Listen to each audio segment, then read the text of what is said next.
லேவியராகமம் 3ஆம் அதிகாரம். ஒருவன் சமாதான பலியை படைக்க வேண்டுமென்று மாட்டு மந்தையில் எடுத்துச் செலுத்துவானாகில், அது காளையானாலும் சரி பசுவானாலும் சரி, பழுதற்றிருப்பதை கர்த்தருடைய சந்நிதியில் செலுத்த கடவன்.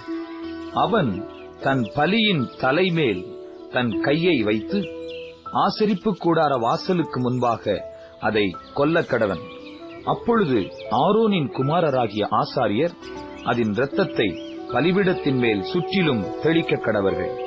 பின்பு சமாதான பலியிலே குடல்களை மூடிய கொழுப்பையும், குடல்களில் உள்ள கொழுப்பு முழுவதையும், 2 குண்டிக்காய்களையும், அவைகளின் மேல் சிறு குடல்களினிடத்தில் இருக்கிற கொழுப்பையும், குண்டிக்காய்களோட கூட கல்லீரலின் மேல் இருக்கிற ஜவ்வையும் எடுத்து கர்த்தருக்கு தகன பலியாக செலுத்துவானாக.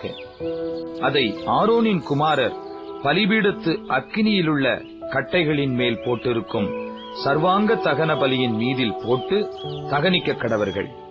இது கர்த்தருக்கு சுகந்த வாசனையான தகன பலி. அவன் கர்த்தருக்கு சமாதான பலியை படைக்க வேண்டுமென்று ஆட்டு மந்தையிலிருந்து எடுத்துச் செலுத்துவானாகில், அது ஆண் ஆனாலும் சரி பெண் ஆனாலும் சரி, பழுதற்றிருப்பதை செலுத்துவானாக.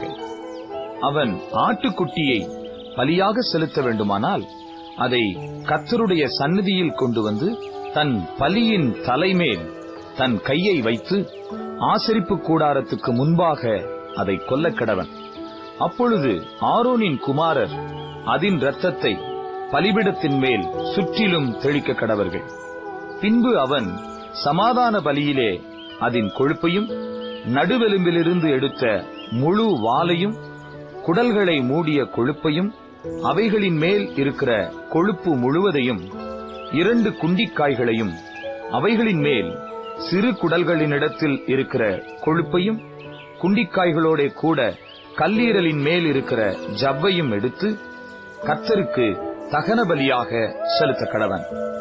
அதை ஆசாரியன் பலிபீடத்தின் மேல் தகனிக்க கடவன். இது கர்த்தருக்கு இடும் தகன ஆகாரம். அவன் செலுத்துவது வெள்ளாடாயிருக்குமானால், அவன் அதை கர்த்தருடைய சந்நிதியில் கொண்டு வந்து அதன் தலைமேல் தன் கையை வைத்து ஆசரிப்பு கூடாரத்துக்கு முன்பாக அதை கொல்லக் கடவன். அப்பொழுது ஆரோனின் குமாரர் அதன் இரத்தத்தை பலிபீடத்தின் மேல் சுற்றிலும் தெளிக்க கடவர்கள்.